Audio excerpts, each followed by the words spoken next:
Soyez donc les bienvenus, chers amis téléspectateurs. Vous êtes bien dans votre émission préférée, Libre Antenne. J'allais dire quoi de neuf, mon cher Florent. Et aujourd'hui, nous allons parler politique, puisque vous le savez, dans 2 ou 3 semaines, nous aurons les élections des 20 et 27 juin, si je ne m'abuse, pour la collectivité territoriale de Martinique. Voilà, c'est dit. Et ce soir, nous allons rencontrer la première équipe qui passe sur Zouk Télévision ce soir, puisqu'il y en a 14. Il y a 14 listes. Et la première liste que nous recevons ce soir, c'est l'équipe Renaissance Martinique. Alors, je ne sais pas si j'ai bien dit, ils vont me le dire sur le plateau, mais avant d'aller plus loin, chers amis téléspectateurs, je tiens vraiment à vous présenter les personnes qui vont m'accompagner ce soir pour parler de la liste Renaissance Martinique. Et nous allons commencer par M. Florent Grabin. Monsieur Florent Grabin, bonsoir et bienvenue. Bonsoir et puis merci de nous accueillir chez vous. C'est la première liste, c'est pour justement faire le remplacement. D'accord, donc ça part très fort avec M. Florent Grabin qui va nous dire comment a rejoint la liste Renaissance Martinique. Juste à côté de M. Florent Grabin, nous avons M. Maurice Larouché. Maurice Larouché que nous connaissons bien à la télévision puisque c'est notre chroniqueur préféré. Monsieur Maurice Larouché, bienvenue et content que vous soyez là. Merci, bonsoir. Bonsoir à chacun et à chacune. Et tout à l'heure, vous nous direz comment vous avez rejoint la liste Renaissance Martinique, comment ça s'est fait. Et un petit saut de plus et on va à la rencontre de M. Élie Caronique. M. Élie Caronique, bonsoir. Bonsoir. Et bienvenue. Alors, M. Élie Caronique, vous êtes sur la liste Renaissance Martinique. On aime bien dire Renaissance Martinique, ça. On a l'impression qu'on va renaître. C'est une impression. C'est bien le cas de le dire. C'est une certitude si nous sommes élus. Ah, vous nous direz ça. Vous nous direz ça tout à l'heure. Donc, bienvenue à Zouk Télévision. Merci. Merci de nous recevoir et bonsoir aux téléspectateurs qui partagent ce moment avec nous. Et il y en a. Et puis, alors, ne dites pas, monsieur, que j'ai gardé le meilleur pour la fin, parce que c'est ce que vous faites. On connaît là, monsieur Maurice Larouché avec ses réparties bien à propos. Mais ça ne m'empêche pas de recevoir pour nos amis téléspectateurs monsieur Max Orville. Donc il n'y a pas eu le roulement de tambour, mais c'était tout commun. Monsieur Max Orville, soyez donc le bienvenu sur le plateau de Zouk Télévision pour cette première. Merci à vous de nous recevoir, merci aux téléspectateurs. J'ai envie de dire qu'il ne manque que vous, puisque sur la liste Renaissance, mais ça sera sûrement chose faite après l'émission, puisqu'il y a déjà Monsieur Grabin qui est un habitué, Monsieur Laouché qui est votre chroniqueur. Je pense que on peut vous intégrer. Oh là, oui, ce serait toujours avec plaisir, parce que quand il s'agit de défendre ou de s'occuper de la cité, je suis toujours partant de toute façon. Alors, par contre, donc je vois cette équipe, puisque M. Grabin disait tout à l'heure, une équipe dynamique. Et on parlait aussi de renaissance. Mais peut-on faire une renaissance sans une femme? Parce que vous êtes 4 hommes sur le plateau. Je vous remercie de nous avoir. Monsieur Max Orville. Je vous remercie de nous poser cette question parce qu'il nous arrive qu'on nous fasse cette remarque perfide. D'abord, la liste Renaissance est paritaire. Les têtes de section ne sont pas sur le plateau. Non, mais sur la liste, comme toutes les listes, ces listes sont paritaires. La deuxième chose, c'est que nous fonctionnons avec des binômes. C'est-à-dire que chaque tête de section, nous les présentons, nous les proposons à la presse en général en binôme. Donc le binôme de Florent Grabin, qui est à la deuxième place, c'est le docteur Ottilia Frey Ferreira. Qui est passé sur ce plateau. Qui est passé sur ce plateau. Absolument. Le binôme de M. Laouché, c'est Suzanne Latif. Et le binôme d'Élie Caronique, c'est Éline Gamès. Et chez moi, c'est Christelle Samo. Donc, on fonctionne en binôme. Et ensuite, vous nous interrogerez vraisemblablement là-dessus. Mais je crois que de toutes les listes en termes peut-être d'affichage, elles affichent peut-être des figures féminines. Mais nous, c'est dans notre programme que nous donnons le... On en parlera. Oui, On en non, parlera. mais ce que je veux dire, comme vous soulignez ça à juste titre, Oui. je veux dire que les plans égalité hommes-femmes réels, c'est nous qui le proposons. Le plan pour lutter contre toutes les discriminations, c'est la liste Renaissance qui le fait. Bref, on aura l'occasion, mais il ne faut surtout pas qu'on pense qu'il y a un côté machiste chez nous. Alors, pas du tout. Alors, c'est l'occasion. Merci, M. Marc Seronville, de me tendre la perche. C'est l'occasion, justement, pour moi, de dire à nos amis téléspectateurs que nous ne sommes pas là pour piéger qui que ce soit. C'est simplement pour que, de façon tranquille, que l'équipe puisse, les responsables de la liste, puissent exposer tranquillement leur programme, leur projet, sans animosité, vraiment tranquillement. Donc c'est l'occasion, parce qu'on ne le voit pas souvent, on entend souvent... souvent, il n'y a pas assez de temps, puisque les choses sont carrées dans certaines émissions, là. Mais là, vous avez le temps. Mais si je continue à parler comme ça, vous n'aurez On pas le aura temps. moins de temps, c'est sûr. Alors, la question que je voulais poser, comment, monsieur Grabin, avez-vous rencontré ou alors avez-vous intégré cette liste? Je suis parti du principe simple. On ne règle pas les problèmes avec ceux qui les ont créés. Oh là. Oui, c'est une réalité, je l'ai toujours dénoncé publiquement. Dans les 30 dernières années, on voit jusqu'où on est arrivé. On voit dans quel gouffre on a emmené la Martinique. J'ai toujours dit que je n'allais pas faire de politique. Mais quand je regarde que je suis là, devant le tunnel pour entrer dans la Grande Prairie, et que je vois l'état de mon pays, je dis c'est pas possible. Et là, j'ai enfin trouvé une équipe dynamique, il y a tout le monde dedans, sans ambition politicienne, c'est surtout ça, sans chercher à avoir l'argent. Donc finalement, j'ai dit bon, je les accompagne. Un exemple patent, simple. Comment peut-on admettre... Pas trop long, puisque... Non, comment peut-on admettre, là, au moment où nous parlons, il y a des personnes qui nous regardent, qui ne se sont pas lavées. Ils n'ont pas lavé les maillots. Depuis une semaine, 2 semaines. Pour certains. Oui, c'est pas toute la Martinique, heureusement. Oui.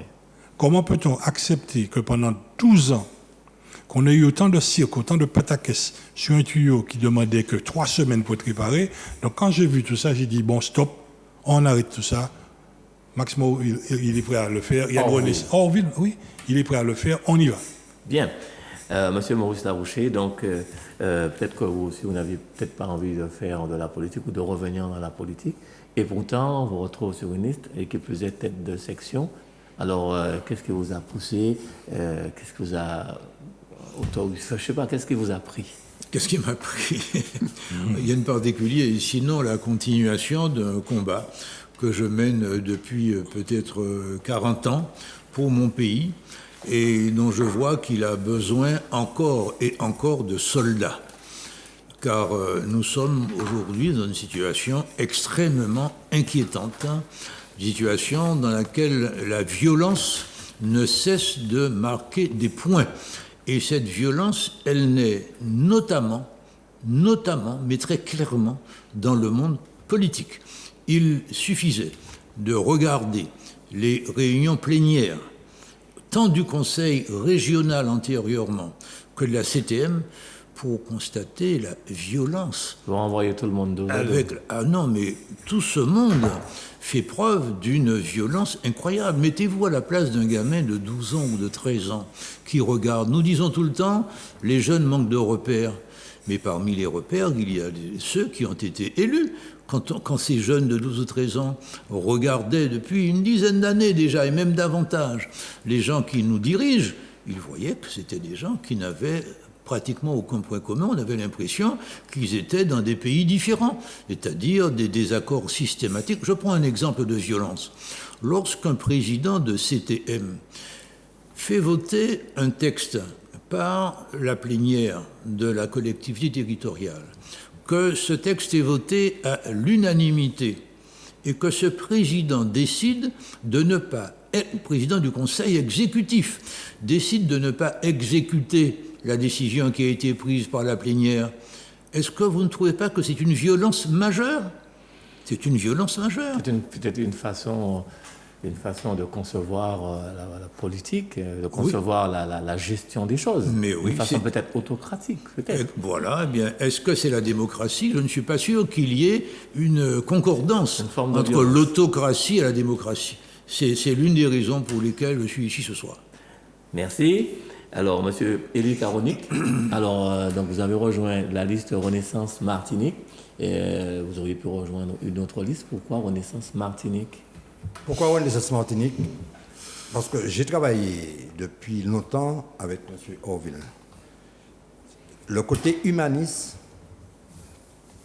m'a toujours séduit. Donc, c'est tout naturel que je l'accompagne dans ce combat. Parce que c'est un véritable combat. Ah ouais. Pourquoi? Parce qu'on peut s'interroger sur la situation des Martiniquais. Est-ce que vous pensez véritablement que tous les jours, les Martiniquais doivent être condamnés à subir autant de difficultés pour circuler, perdre autant de temps sur les routes, les entreprises en perdent de l'argent, l'eau qu'on vient de parler depuis 12 ans, ça n'a pas été rétabli. Donc je dis qu'aujourd'hui, lorsqu'on fait le tour, plus de 60% des Martiniquais ne participent pas au débat politique. Ils ont tourné le dos. Dû à quoi? Vous avez fait ce constat-là? Ah oui. Oui, c'est évident. Non, donc, je dis qu'il y a un changement profond à faire. Et ça, Donc, le premier changement, c'est de dire à tous ceux depuis 30 ou 40 ans qu'ils ont été au pouvoir, ils avaient tous les manettes, tous les leviers en main, ils n'ont pas fait avancer les vrais problèmes même des pas Martiniques. une petite fois. Bon, d'accord, mais on va Les en vrais, discuter. ils ont racolé un certain nombre de choses, mais il n'y a rien de précis pour que les jeunes Martiniquais puissent bénéficier de ce qu'on peut leur laisser demain. Alors, c'est pour ça que vous avez rejoint la liste Renaissance Martinique. Bien. Eh bien, on va s'adresser à Max Orville. Alors, il a parlé à un mot important, il a dit humaniste. Donc, je vois, c'est marqué projet humaniste. C'est ce que vous proposez aux Martiniquais, c'est ce que vous proposez à votre liste. Tout le monde est d'accord là-dessus? Oui, je pense. Oui, pourquoi nous sommes là? pas là autrement. Oui. Ah ben on n'est pas. Il y a aucun doute. On n'est pas obligé. La démocratie, c'est vous-même qui me disiez que l'autocratie, c'est pas la démocratie. Oui, mais donc il a ce n'est pas peut-être un imposé, et puis vous avez accepté sans poser de questions. Ça, pas lui. Ah bon, on pas le style de la maison. On n'impose rien à Gabin. C'est pas le style de la maison. Cher Jean-Jacques, si vous permettez, oui, il s'agit d'un projet tout à fait humaniste, et c'est un projet qui a été construit par tout le monde. Vous voyez, il y a des listes où il y a des gourous, des mandarums, des autocrates, où un pense et tout le monde suit. Il y a... Vous pensez que ça se passe comme ça, vraiment? Je crois, d'après ce que j'entends. Maintenant, sur notre liste, comme l'a dit Florent, comme l'a dit Maurice et Élie, nous, on est parti d'un constat où la Martinique va mal, où il y a des problèmes économiques, comme dans toutes les sociétés, des problèmes sociaux, des problèmes culturels, bref. Depuis 40 ans, une certaine idéologie mise en place par les politiques passées et présentes nous ont éloignés aussi de la République pour faire valoir le côté identitaire que j'accepte, mais qui ne constitue pas toujours le fond du problème. Nous nous sommes privés de certains atouts par cette défiance permanente vis-à-vis de la République, et les personnes qui sont autour de moi ne viennent pas tous de ma tendance politique. Florent Grabin est un écologiste, démocrate. Maurice Laouché vient de la droite républicaine. Élie Caronic vient également du centre aussi. Et nous avons aussi sur notre liste des gens de gauche, des gilets jaunes, des gens qui se revendiquent de gauche aussi. Et humanistes parce que nous allons proposer, nous avons construit un projet autour du développement humain, individuel et collectif pour la Martinique. Aujourd'hui, par rapport à tout ce qu'on a dit, Maurice Laouché a évoqué le problème de l'insécurité et de la violence des débats. Florent Grabin a parlé des atteintes écologiques de la nature. Élie Caronic a évoqué la question de l'humanisme. Et on se retrouve complètement dans tout ça parce que derrière ça, on parle toujours peuple. Hein, peuple là, c'est à nous. Mais le peuple martiniquais, c'est déjà une pluralité de composantes. Et sur notre liste, nous avons donc rassemblé toutes les composantes de la Martinique. même celles qui sont en ce moment citées ou pointées du doigt, parce que nous estimons que nous devons travailler tous ensemble, parce que nous estimons que nous devons nous unir, nous rassembler. Alors il ne s'agit pas de dire sur les affiches « ensemble, ensemble, ensemble ». Ensemble, il faut le traduire. Sur notre liste, nous le traduisons. Et travailler ensemble, c'est pas « suivez-moi et on va faire ce que je dis ». Comme l'a dit Maurice Laouché, une majorité a voté il y a quelques mois une décision, après une décision pour l'eau notamment, et puis le chef de l'exécutif décide de désavouer sa majorité, de désavouer une assemblée qui pourrait être souveraine. C'est pas notre conception du pouvoir et de la démocratie. Alors je vais revenir à monsieur Maurice Larouché. D'après ce que j'entends, on a l'impression que la Martinique est en train de péricliter. C'est l'impression que j'ai. Mais est-ce que vous pensez, monsieur Maurice Larouché, qu'il faudrait beaucoup pour la Martinique? Est-ce qu'il faudrait un max pour la Martinique? Bien entendu. Et nous avons la chance d'avoir ce max, et nous avons le devoir de faire en sorte que la Martinique comprenne également qu'il lui faut un Max Orville pour la sortir des difficultés. Et ces difficultés, ce n'est pas notre appréciation individuelle qui les pointe du doigt. Ces difficultés sont claires. Tout le monde sait que chaque année, il y a autour de 5000 personnes qui quittent la Martinique. Si la Martinique posait moins de problèmes, certainement, il y aurait beaucoup moins de monde et la population, au lieu de diminuer, augmenterait. Aujourd'hui, à la Martinique, vous avez des tas de gens, et ça s'est vu il y a quelques années à la porte d'une boîte de nuit.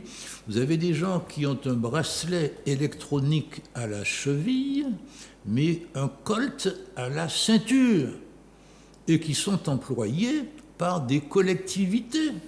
C'est ça la réalité. Ce sont des accusations graves. Ce ne sont pas des accusations. Lisez les journaux. Ce ne sont pas des accusations. Lisez les journaux.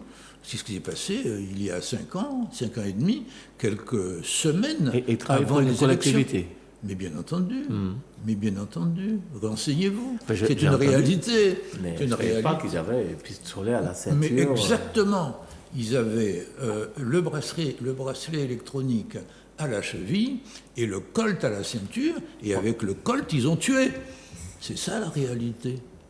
C'est bien connu, tout le monde le sait. Ça, d'ailleurs, c'est un événement qui a un peu bousculé les résultats prévus pour l'élection à la CTM. C'est un exemple. Je vois de quoi vous parlez. Et puis, sa mémoire revient. Votre mémoire revient. Et puis, c'est tout le temps. Je prends l'exemple de la prison. Il semble qu'à l'intérieur de la prison, des gangs se reconstituent avec la présence dans certaines cellules de 2 ou 3 téléphones portables entre les mains de certains prisonniers. Il y a 15 jours, pas plus que ça, une 50aine de motards a fait irruption à proximité immédiate de la prison de Ducos pour impressionner les forces de l'ordre. Aujourd'hui, on a le sentiment que ce sont les forces de l'ordre qu'il faut protéger de la violence d'un certain nombre de personnes. Alors, je ne dis pas Il faut un max pour la Martinique. Il faut faire beaucoup plus encore pour... Il faut faire beaucoup plus pour rassembler. Ainsi que l'a dit Max Orville il y a quelques minutes, tout le monde dit ensemble, ensemble. Je vais vous donner un exemple que Max pourra peut-être... Pas trop long, pas trop long. Eh bien, on parle du programme. Si nous en avons la possibilité, mais ça fait partie du programme, justement, donc vous n'aurez pas à nous poser de questions, eh bien, nous sommes la seule liste à proposer que dans le Conseil exécutif, il y ait 2 représentants de la minorité.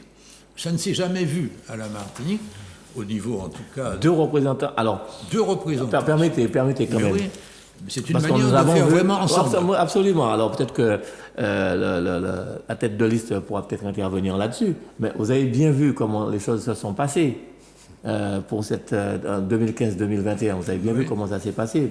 Les gens s'étaient rassemblés, réunis, ça partait de bons sentiments. Et vous avez vu les résultats. Mais oui, mais les résultats... Parce que là, vous proposez autre chose, mais qui ressemble un peu. Non, ça n'a rien à voir. Vous allez pouvoir intervenir. Allez-y, plébiscité. Finissez, monsieur Larouché. Oui, je disais que c'est ce qui s'est passé il y a 5 ans et demi avait été plébiscité. Les 2 listes qui avaient fusionné entre les 2 tours ont obtenu au total beaucoup plus de voix que le total des voix obtenues au premier tour par chacune des listes. Donc la population a plébiscité. Ça a échoué pourquoi? C'est échoué à cause d'un mode de management qui n'est pas le bon. Ah oui, alors, monsieur Grabé, est-ce que vous pouvez me dire que... Vous m'aurez vu, Non. Monsieur Élie Caronic, est-ce que vous pensez, monsieur Caronic, qu'il faille faire peur à la population pour venir vers vous? Parce qu'on a l'impression qu'on dit qu'il y a beaucoup de dangers, beaucoup d'agressivité, beaucoup... ce qu'il vient de dire. Pas du tout. J'ai l'impression qu'ils cherchent à faire peur, Non, à dire pas du que, tout. voilà, de violence, c'est le mot que je cherchais. Au Il y a quotidien- tellement de violence qu'il faudra au vraiment quotidien- changer les choses, au et ce sera quotidien- grâce à vous. Au quotidien, nous sommes confrontés à de la violence, à de la sécurité. Vous entendez comme tout le monde, hein, comme tout Martiniquais, ce qui se passe avec armes à feu, dans les prisons, un peu partout. Donc nous disons que ce n'est pas normal qu'on ne prenne pas tous ces problèmes à bras le corps de sorte pour rassurer notre population. Il y a des efforts considérables à faire, il y a des combats à mener pour permettre à cette population d'être en sécurité. Vous ne pouvez pas rester tard dehors si vous n'êtes pas agressé. Ah ouais. Ça se vérifie. Mais- Jean-Jacques. Tout le Attends, temps. il va finir. Tout le temps. Donc, je crois qu'il ne faut pas dramatiser, mais je crois qu'il faut pointer du doigt là où il y a des problèmes qu'il faut résoudre. Je crois qu'il faut reprendre la main sur la violence pour que la Martinique soit apaisée, soit en sécurité. Vous parlez de paix. Très Voilà. bien. Merci, monsieur Élie Caronic. Est-ce que monsieur Grabin, justement, puisqu'on parle de violence, je vais poser la question, mais est-ce que ce n'est pas un peu exagéré? Parce que la violence a toujours existé. Il n'y a aucune exagération. Là, en ce moment, on est en confinement. Il y a couvre-feu à 19h, coup de feu à 5h du matin. Est-ce normal? Il y a un problème. Maintenant, regardons demain. Regardons ce qui n'a pas été fait. Ouais. Nous avons obtenu tout récemment, simplement en dialoguant avec la France, un accord qui a été pris pour l'ensemble des territoires d'outre-mer sur l'agriculture, au profit de nos agriculteurs. Ça, c'est quelque chose qui fait reculer la violence. Parce que la violence vient à partir du moment qu'on ne va pas travailler. Dès lors qu'on a fait un produit, prenons l'exemple, on parle d'agriculture, il n'y a pas un moment où on n'entend pas des agriculteurs qui sont victimes de vol. Ouais. Pour ne pas planter, pas voler. Donc, on a un dossier qui a été suivi par nous concernant ce que nous avons obtenu au bénéfice des agriculteurs. Ça, c'est capital pour la Martinique. Donc, je pense que Maurice ou bien... Alors, je te remercie. Mais je voudrais demander, alors, chacun pourra intervenir là-dessus, hein, mais dans votre programme, est-ce que remettre en ordre, puisque j'ai cru avoir lu ça, remettre en ordre le fonctionnement même de la CTM, c'est quand même un vaste problème, vaste programme. Est-ce que vous pouvez nous en dire deux mots et chacun pourra dire un petit mot là-dessus, justement? D'accord. Eh bien oui, tout à fait. Remettre en ordre... C'est dans votre programme, ça. Mais hein? tout à fait, c'est même notre premier point. Ah. Et il faut changer la gouvernance de la CTM pour l'apaiser et la rendre plus efficace. Attendez, pardonnez-moi. Changer la gouvernance de la CTM. Oui. C'est-à-dire? Ben, je vais vous répondre. Allez. Donc, changer la gouvernance de la CTM. Qu'est-ce qu'on veut dire? Comme l'a dit Maurice Laouché, le conseil exécutif, si nous gagnons, comme nous l'espérons, est toujours dans... vous avez parlé du projet humaniste. Aujourd'hui, nous avons un conseil exécutif monocolore. C'est-à-dire qu'il est issu directement de la majorité élue en 2015. C'est ça. Bien. Nous considérons, on changera l'approche. Sur les 9 membres, on va proposer aux minorités qui représentent aussi la population C'est-à-dire et qui l'opposition. l'opposition et qui aujourd'hui n'ont pas droit de citer ni de participer. Nous ne considérons pas que l'opposition parce qu'elle est dans l'opposition, n'a rien à dire et ne représente pas une partie de nos compatriotes. Ce sont des Martiniquais, ils ont été élus, ils ont donc une certaine légitimité. Nous allons donc proposer, et c'est ça le projet humaniste, travaillons ensemble. Bien évidemment, il y a une majorité, elle a été élue, c'est-à-dire autour d'un programme et d'une vision. Mais nous allons vous proposer d'intégrer le conseil exécutif, d'avoir des responsabilités thématiques, qu'il s'agisse de social, éducation, sport, etc., sport, ce que vous voulez. 2, pour bien montrer que ce conseil exécutif, nous allons travailler ensemble pour les Martiniquais. Ce n'est pas forcément nous ne partageons pas tout, mais comme je le dis, nous n'avons pas les mêmes idées, nos chemins n'ont pas été les mêmes, mais nous avons des valeurs communes. Parce que notre projet humaniste tourne autour de valeurs. Donc, nous allons intégrer 2 personnes des minorités. C'est une première chose. La deuxième chose, aujourd'hui, ce n'est pas moi qui le dis, vous le répétez à l'envi, 4000 agents, c'est le nombre d'employés à la CTM, 4800, sont, comment dirais-je, pour certains, mis au placard, en burn-out, ne vont pas au travail avec plaisir. Nous allons donc innover. Parce que pour qu'une CTM et que les services fonctionnent bien, nous souhaitons que les agents soient épanouis. Et voilà ce que nous proposons. La semaine de 4 jours pour tous les agents, de 35 heures sur 4 jours, mais nous allons mettre la CTM au service des Martiniquais, donc accueil du public du lundi au samedi. C'est déjà le cas. Ah bon? Ben non. Là, il Non, ressort du monde, quand même. Ben non, pas Ah le oui, pas du d'accord. tout. Ni le samedi, ni le vendredi après-midi. Bien. Nous proposons donc 4 jours par semaine. Ce qui veut dire qu'il y a un jour vaqué pour chaque agent de la CTM. Ce qui signifie que quand vous venez travailler pour 4 jours au lieu de 5, et que je vous permets ainsi de vous occuper de votre famille, de vous occuper de vos enfants, de vous occuper de vous, de respirer, eh bien, on gagne 2 choses.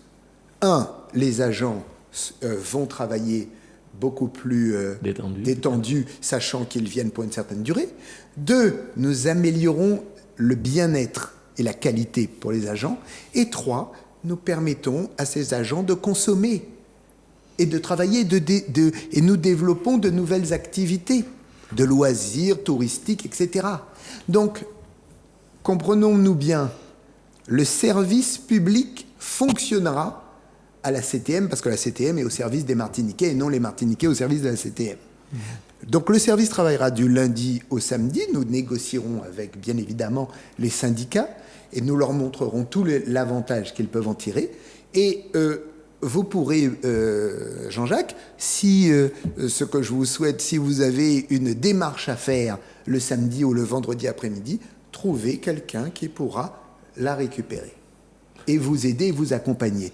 Donc le changement, c'est une gouvernance plus apaisée. Ça veut dire que nous allons faire travailler tous les Martiniquais ensemble. Et ça, j'ai vu que certains de nos concurrents ont repris, après, parce que ça fait longtemps que nous le disons, ont repris, même des listes dites favoris ou pas, ont repris certaines de nos idées et nous nous en réjouissons. Nous ne sommes pas là pour dire que nous sommes les meilleurs, nous disons simplement que si c'est repris, c'est bien. Et parce que ça va dans le sens d'une Martinique apaisée, unie. Et le mot ensemble a vraiment là un sens. Il ne s'agit pas de dire ensemble, et ensemble, c'est nous Renaissance, c'est nous qui avons le pouvoir, nous allons faire, pas du tout. Le chef de l'exécutif va devoir travailler avec des gens d'une tendance politique différente. Parce que tout à l'heure, vous nous disiez, j'ai une formule que je tiens de mon président, si tout le monde pense la même chose, c'est que plus personne ne pense rien. Voilà. Donc moi, je préfère avoir une diversité d'opinions. Vous voyez, Florent Grabin, Maurice Laouché, Élie Caronique, on n'est pas toujours d'accord. Et pourtant, nous avons des valeurs communes qui nous poussent à trouver un consensus. Absolument. Monsieur Maurice Laouché, donc c'était juste pour avoir aussi votre point de vue, s'agissant même de la remise en ordre ou en marche, de la CTM, donc l'organisation même de la CTM. Est-ce que vous avez d'autres points de vue? Bien entendu, en complément de ce que vient de dire Max Orville, vous savez qu'il y a des dossiers de prestataires, c'est-à-dire de gens qui attendent de l'argent de l'ancien conseil général, aujourd'hui CTM, des dossiers qui sont là depuis 2 ans. alors que c'est l'application de lois, c'est-à-dire de droits qui ont été décidés par la loi, eh bien, vous pouvez rester 2 ans à attendre. Mais ouais, vous avez proposé quoi alors? Vous allez pouvoir Eh changer les choses? bien entendu. Et d'ailleurs, il y a un certain nombre de communes qui ont déjà réglé ce problème en faisant en sorte que les créances soient payées, les créances dûment contrôlées soient payées dans un délai de 30 jours. Ce que prévoit la loi. Il y a des communes qui le font. Mais par ailleurs, nous savons qu'il y a beaucoup de communes qui ne le font pas. Mais la CTM, je prends l'exemple de la canne, puisque nous nous plaignons dans le domaine de l'agriculture qu'il y ait une déperdition de production en matière de canne. Savez-vous que le planteur de canne attend parfois 6 mois pour recevoir de la part de la SAEM du Galion les sommes correspondant à ses livraisons? Donc il a planté, le planteur, il a planté, il a entretenu, il a récolté, il a transporté, il a livré, et il n'est pas payé. Vous vous rendez compte du scandale que ça représente? Donc vous avez réfléchi sur cette question alors? Mais bien entendu. Alors dites-moi, qu'est-ce que vous proposez? Eh bien, nous proposons, en liaison avec le secteur bancaire, mais même en dehors du secteur bancaire, que le planteur soit payé au cul du camion. C'est-à-dire que dès qu'il aura livré, la richesse ayant été contrôlée, il sera payé dans les 24 heures. Bien. Vous voyez? Et ça, nous le ferons. Nous savons le faire. Ça, j'ai eu à le faire dans d'autres conditions. Oui. Mais que ça ne soit pas fait, comment s'étonner après que la Martinique importe du sucre, alors que nous sommes une terre de richesse sucrière extraordinaire? Ah oui, c'est très important ça. Donc il va falloir peut-être trouver la solution pour qu'on soit autosuffisant. Bon, ben ça, on verra bien. Alors, M. Grabin, deux mots. La remise en ordre de marche de la CTM. Parce que là, apparemment, ça fonctionne, mais bon, peut-être pas à votre goût. Fonctionne. Enfin, si ça fonctionne, on n'aurait pas eu autant de faillites. Ah. Si ça fonctionnait. Si ça fonctionnait, on n'aurait pas eu autant de personnes en difficulté. Regardez les derniers grands chantiers de la CTM. En 5 ans, là, ces 5 dernières années, le seul gros chantier qu'on a eu dans le BTP, c'est le lycée Chercheur. Il n'est pas fini. Il avait déjà été commencé, hein, il a été commencé. Avant. Qui c'est qui met? Qui c'est qui porte le Bacois? Qui aujourd'hui vient aboyer sur les zones pour dire j'ai fait le lycée Chercheur? Soyons sérieux. Soyons sérieux 2 minutes. Soyons sérieux 2 minutes. Soyons crédibles. La plus grosse entreprise, la première entreprise sur le lycée Chercheur a fait faillite. Celle qui a repris ces entreprises, la CTM lui doit 360 millions d'euros. OK? On a entendu quelqu'un aboyer fortement, mais pas qu'à payer TCSPA. Est-ce que M. Florent Gabin est obligé d'employer ce genre de termes? Non, je ne sais pas parce qu'aujourd'hui, je suis du côté du politique que je change. Non. Lorsque vous avez des personnes qui n'ont aucun respect pour vos 10 doigts, aucun respect pour vos enfants, aucun respect pour la Martinique, je ne vois pas comment le traiter. Alors, ça, c'est hier. C'est pourquoi nous disons qu'il faut changer de formulation. On ne peut pas avoir du personnel en burn-out. On a plus de 800 personnes, honnête, qui sont logés dans un coin, des personnes qui reçoivent des dossiers pour pouvoir payer, travaux exécutés bons à payer, on pose sur la table, quand on traite le dossier, on vous dit non, on ne traite pas ce dossier parce que c'est qu'on paie Maxorville, on traite celui-là. On ne peut pas jouer comme ça en permanence. Et alors, les faits sont là. Mais le personnel, il est payé pour travailler. On lui donne du travail. Il fait son job. Il y a un chef d'équipe qui vient valider, disant voilà, nous avons tant le dossier de prêt. Monsieur le Président, donc Maxorville, vous signez. Il signe, il donne l'ordre de paiement. On n'est pas devant une collectivité. Qui est en cessation de paiement.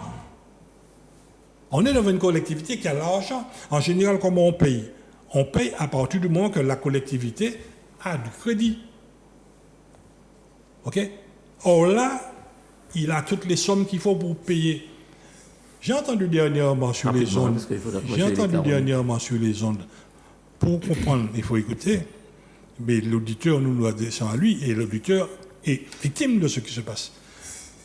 J'ai entendu un grand monsieur, gros monsieur, tout ça au lait, qui a un master en mensonge, venir développer sur les antennes que nous avons des difficultés avec l'État. Mais il se paye de qui?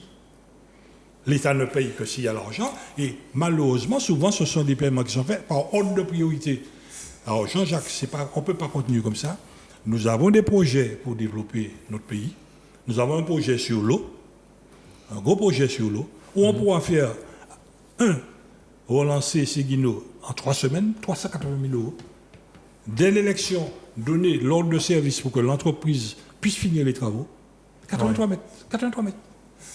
Après, on regarde le reste du réseau. Et dans l'amélioration du réseau, nous produisons du courant électrique à partir de l'arrivée de l'eau dans les réservoirs.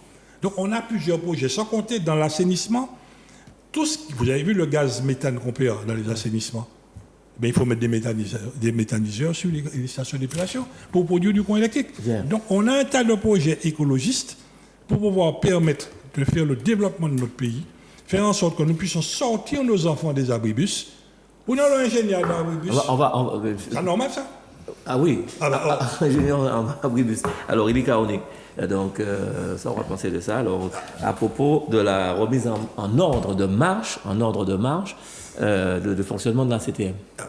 On a évoqué le côté des difficultés des entreprises. Mais prenons le côté humain.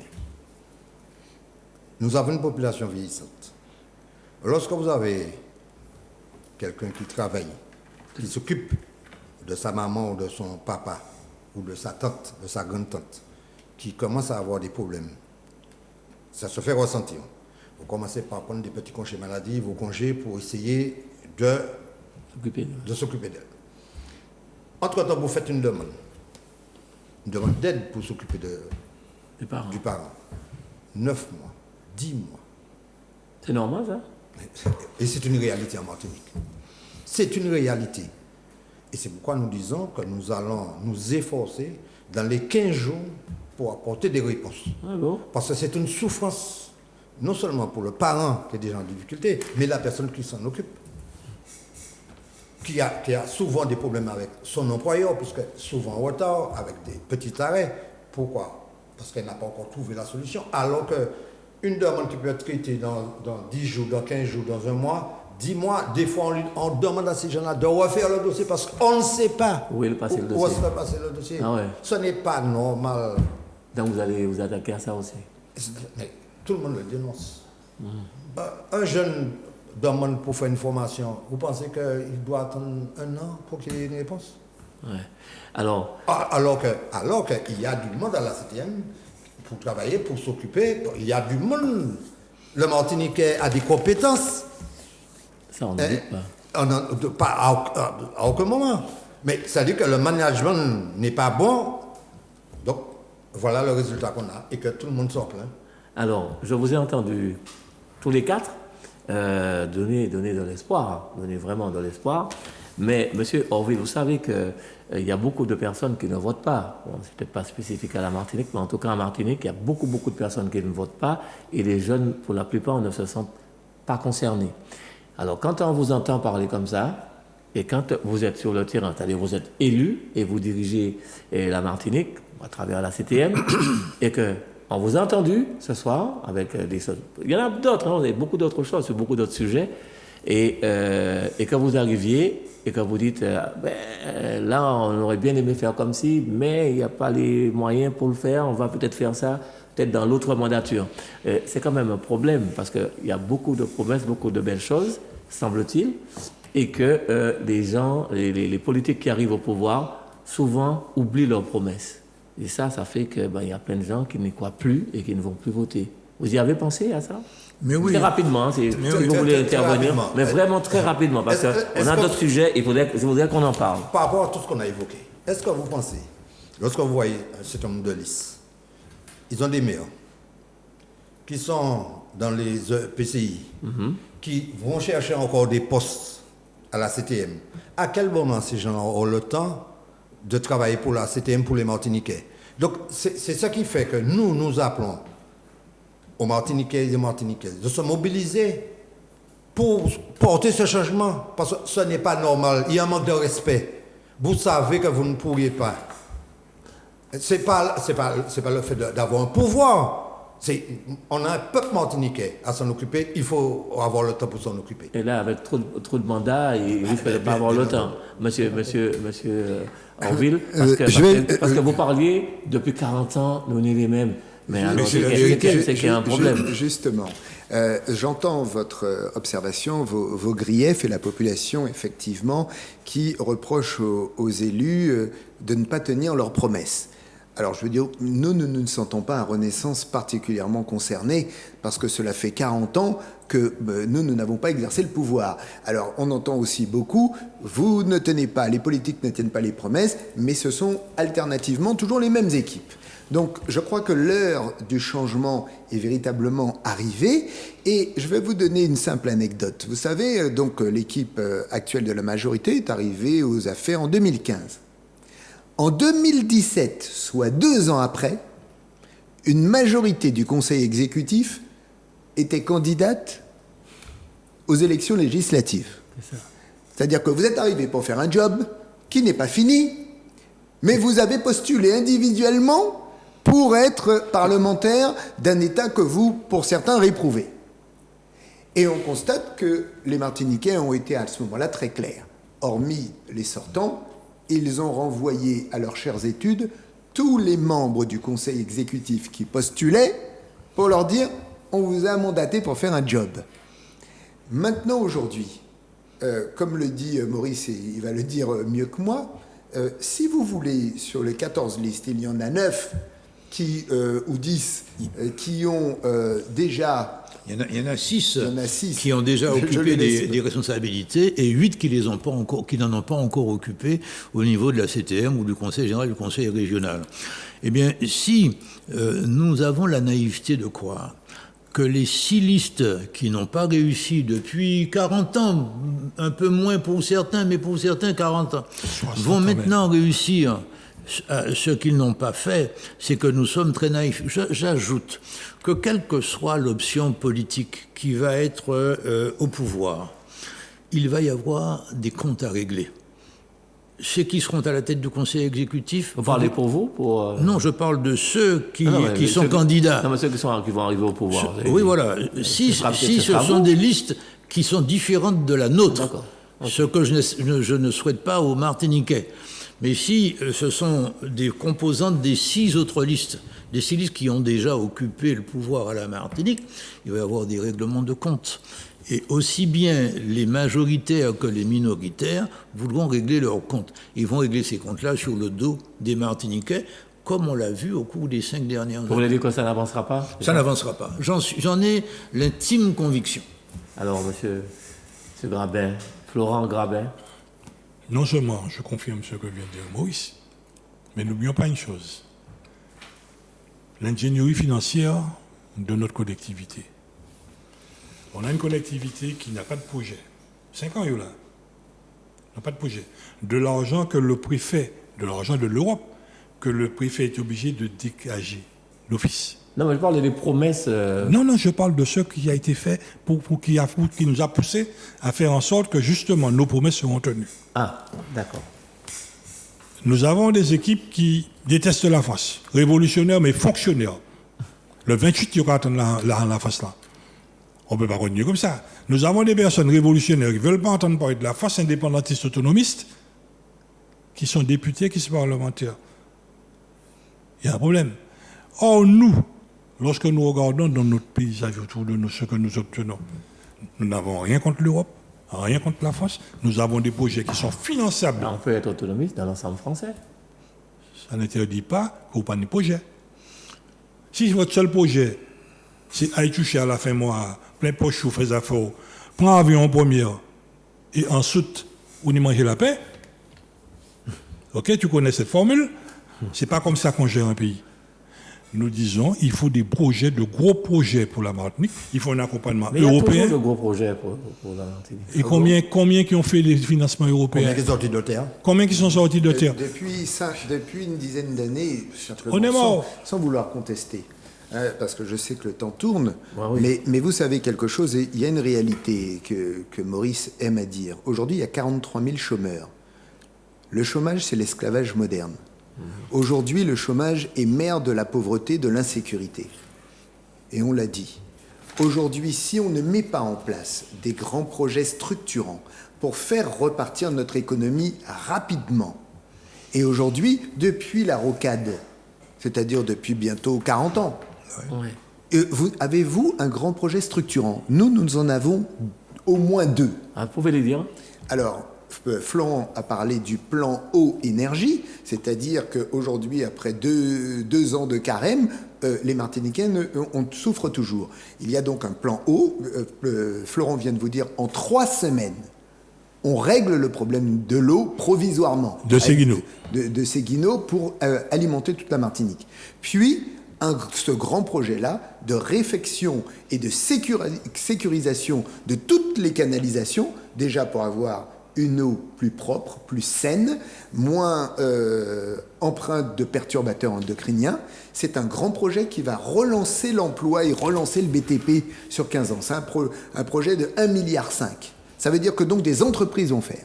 Et il y a un deuxième projet, je laisse Maurice en dire 2 mots, parce que c'est lui qui est un petit peu le spécialiste, c'est ce qu'on appelle la grande dorsale, mais ça mérite que vous écoutiez 30 secondes, puisque c'est des projets structurants. C'est un acte de circulation qui sera principalement souterrain et qui permettra de partir du sud de la Martinique pour aller vers le nord de la Martinique et donc unifier ce pays-là. Alors, quant au contenu de cet axe, nous en discuterons, mais l'essentiel sera tunnelisable. Oui, mais c'est pas et très de écologique, réaménager le territoire. pas très écologique. Voilà. Comment ça Pourquoi pas pas très écologique? Si c'est souterrain. Un tunnel. Il me cherche là. Mais- Comment pas très écologique? Nous sommes Il y a dans la rien de plus proposition. écologique que ça. Dans la proposition. Faut pas oublier que nous avons 25 communes impactées par l'élévation du niveau de la mer dans les parties basses qui seront sous l'eau. Il faudra faire des digues. Alors, nous allons abattre des montagnes, faire des digues? Non. Donc, en faisant le tunnel, avec un tunnelier, nous récoltons tout ce qu'il y a comme matériaux pour faire les digues. La principale digue à mettre en place, c'est celle de la baie de Fort-de-France. Pour éviter de perdre l'aéroport, le port et tout ce que nous avons comme économie autour. Maintenant, il y a certaines zones où on ne va pas pouvoir le faire, mais nous respectons la loi. La loi nous interdit d'aller couper des arbres, d'aller couper n'importe comment. Par contre, le tunnel, de plus en plus au niveau mondial, on creuse des tunnels pour avancer. Bien.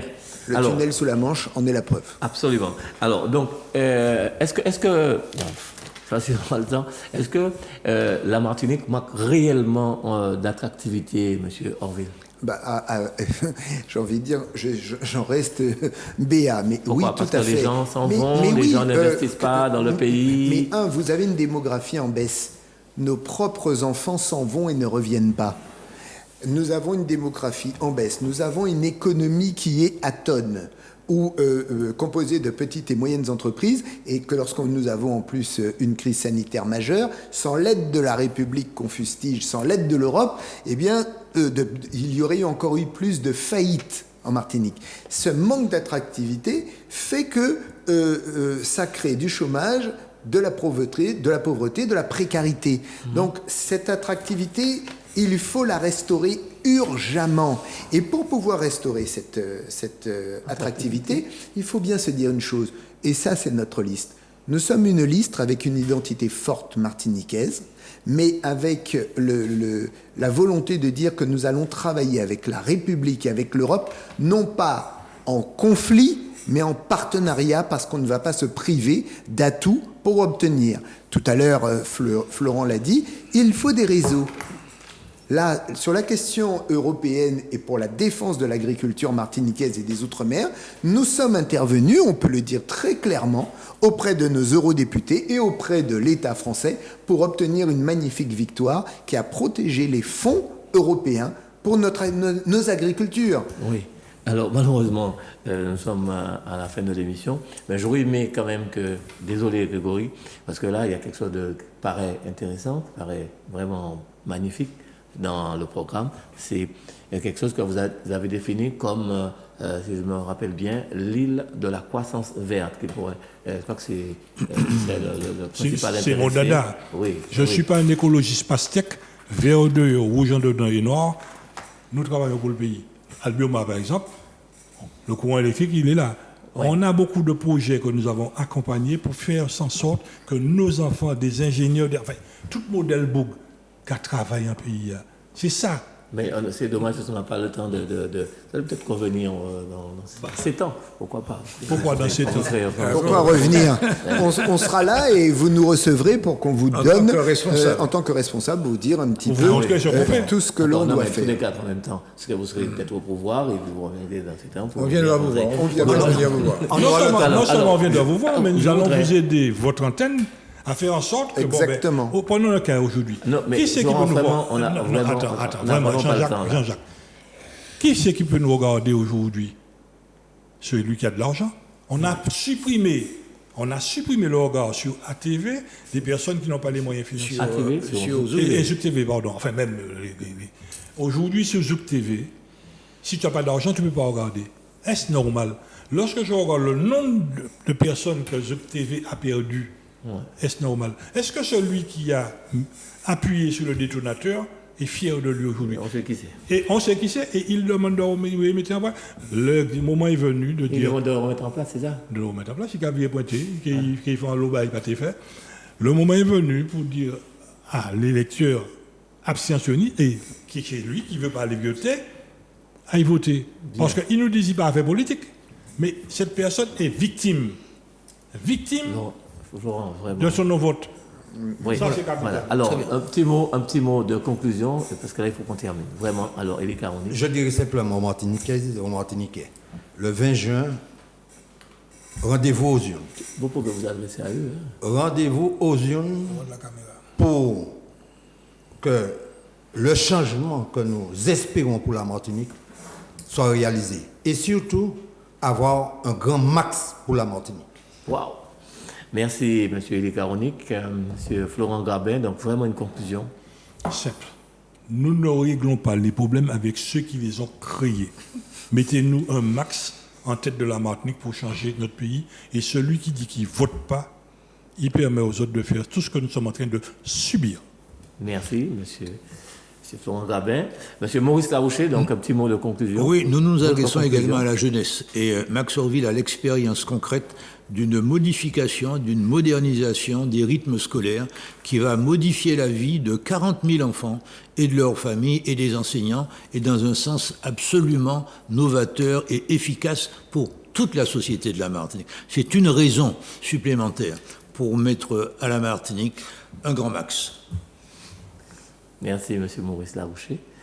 M. Max Orville, pour terminer, vraiment. Eh bien, pour terminer, vous voyez, vous avez vu et vous avez compris l'ambition de notre projet. Eh bien, cette ambition, elle se réalise de manière très simple. Il ne s'agit pas uniquement de mettre Max Orville ou un homme ou un groupe ou de femmes ne pourront pas réussir ce projet seul. La Martinique unie le pourra. Le 20 juin, un max pour la Martinique. Merci messieurs, merci M. Élie Caronik, merci M. Florent Grabin. C'est à nous de vous dire merci. Merci M. Maurice Larouché. Merci à vous. Et bien sûr, merci à M. Max Orville. Merci un grand Jean-Jacques. Max pour la Martinique, c'est bien ça? Reprenez ça encore. J'aime bien entendre ça. Pensez à aller voter. Et bien entendu, nous remercions Zouk TV. Merci, on ne sera pas plus long. Merci Grégory pour la technique et puis à vous, amis téléspectateurs, qui nous faites l'amitié de toujours nous regarder. Vraiment merci et puis surtout n'oubliez pas, prenez soin de vous et des autres. À bientôt.